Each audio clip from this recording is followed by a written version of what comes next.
that's the thing that I love about this work and the Ruby Mountain online course is that it's very practically based, because it's that gnosis idea that I mentioned in the article, where in the past, before established and organised religion, it was this idea that a temple would be set up like a teaching school, and it would have a special atmosphere and certain rare kinds of powers and energies, but the person would do the preparation work and balance and align themselves and have the ideas and the concepts so that they could actually connect to that and feel it for themselves. So it wasn't what somebody else said, they knew. And that's the whole idea behind the workshops and all the work that we've gleaned over the years, because we must have worked with hundreds of people over the years and seen amazing results, because that's what it's based in, as it should be naturally, that you can get the knowledge and then practically apply that and then get the result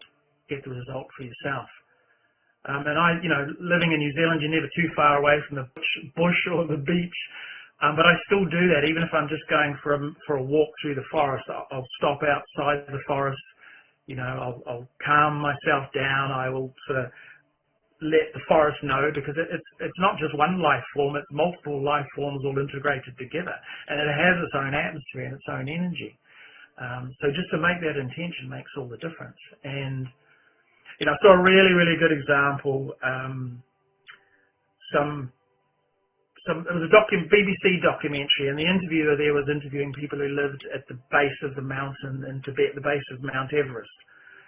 And the reporter was a bit cocky and a bit disrespectful, really, I thought, because he said to one of these people, he said, well, Everest is only just up there. How come you guys don't climb it?